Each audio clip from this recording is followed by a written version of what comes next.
बीते हुए दिन के प्यार की कहानी। तन्हाई। जीवन में कभी किसी ना किसी को किसी से एक तरफा प्यार जरूर ही हुआ होगा, क्योंकि किसी को बिना कुछ बताए उससे मन ही मन चाहना और मन ही मन प्यार करना एक तरफा प्यार है। 15 अगस्त 2019 मुझे वो दिन बहुत ही अच्छे से याद है जब मैं डिफेंस हॉस्टल छोड़कर वापस घर आ रहा था। लगभग 5 बजे थे। उस समय मैं भी उसी बस में सवार था जिस बस में मैं उस दिन लास्ट की सीट पर था और मेरी नज़र न जाने आगे देखे जा रही थी, शायद उसे ही देख रही हो।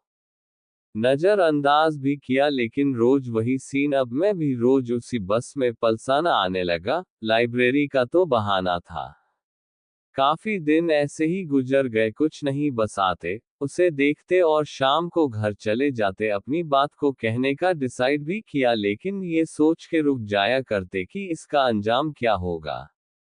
तारीख पर तारीख जा रही थी, ऐसे ही पूरा साल बर्बाद कर दिया मैंने, पर विश्वास था कि आज नहीं तो कल मैं बोल ही दूंगा, लेकिन कभी हिम्मत नहीं जुटा पाया। कभी कभी लगा शायद रास्ता मेरे लिए ठीक नहीं है, पर ये सिर्फ दिमाग बोलता था, दिल नहीं। दिल का इशारा तो एक ही था जो कर रहा है कि पीछे मत देख, जिंदगी आगे है। रोज उसके स्कूल के छूटने पर उसे देखने जाना, फिर घंटों उसके बारे में सोचना। क्या दिन गुजर रहे थे, मानो जिंदगी में इसी का कोर्स करना है और पूरा होने पर डिप्लोमा भी मिलेगा। लेकिन जैसे ही 2020 शुरू हुआ, सोचा या तो बोल देंगे या फिर हमेशा के लिए उसके बारे में सोचना ही छोड़ देंगे। पर ये सब कहा, बड़े बुजुर्ग कह गए कि दिल तो पागल है, दिल दीवाना है। ये बात अब सटीक जच रही थी मेरे ऊपर। जैसे तैसे करके उसके लिए एक लव लेटर तैयार किया, मतलब प्रेम पत्र। अब समस्या थी कि ये प्रेम पत्र देने कौन जाने वाला है, क्योंकि अगर मैं ही ये काम करता तो फिर लेटर की जरूरत ही क्या थी। मैं तो सीधे सीधे उसके सामने फेस टू फेस भी बोल सकता था। कहने का तात्पर्य है कि मैं ना तो पक्का था और थोड़ा डरपोक, पर मुझे नहीं पता था कि इसकी कीमत बहुत ही बड़ी होगी। मेरे कुछ कमीने दोस्त, अब क्या ही कहूँ उनके बारे में, चलो छोड़ो जाने दो, पर उनकी एडवाइस से समस्या का हल निकल गया कि तुझे कहीं जाने की जरूरत नहीं है, तू बस उसकी बेस्ट फ्रेंड को ये लेटर दे देना, वो उसे दे देगी। मुझे भी ये आइडिया कुछ ज्यादा बुरा नहीं लगा, इसलिए मैंने हाँ कर दी और मैंने अपनी जिंदगी की इतनी बड़ी भूल, जो शायद भूल से भी बड़ी, कर दी। यही से शुरू हुआ मेरे देवदास बनाने का पहला चरण। उसकी बेस्ट फ्रेंड ने तो मना ही कर दिया, आपको इस लेटर की आगे जरूरत पड़ने वाली है। ये शब्द जो मुझे आज भी अंदर से निचोड़ कर रख देता है, ये शायद एक पहेली थी जो मेरे से आज तक नहीं सुलझ पाई है।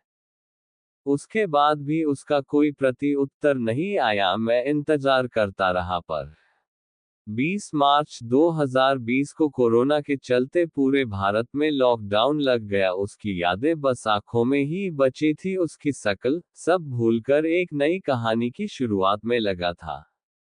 लॉकडाउन के दिन काफी जल्दी बीत गए। पूरे साल बाद खुला भारत। सोच बदल चुकी थी कि सरकारी नौकरी लगकर घर के बोझ से छुटकारा मिल जाएगा। इसी की तलाश में मैं पहुंच गया शिक्षा नगरी सीकर। लगभग 8 से 9 महीने बीत जाने के बाद वापस घर आना पड़ा। और फिर वही रोज पहले जैसा सीन, रोज आना और जाना। सोच के जाता था घर से कि उस गली की ओर मुंह ना करेंगे, लेकिन ये दिल कब किसकी सुनता है, चला जाता उसी गली। फिर एक बार फिर मेरे ऊपर इश्क का भूत सवार हो गया। कफस में कैद आवारगी अंडरस्को को याद करता हूँ। मैं यूं ही दिन रात वक्त बर्बाद करता हूँ। हाँ, वक्त को बर्बाद ही तो कर रहा था मैं। किसी महान शायर ने कहा है कि अगर आप लव में हो तो आप पागल हो, और अगर आप एक तरफा प्यार में हो तो फिर आप महापागल हो। और ये बात 101% सही भी है, क्योंकि आप कुछ कह नहीं सकते उसे और वो आपको कुछ कहेगा भी नहीं।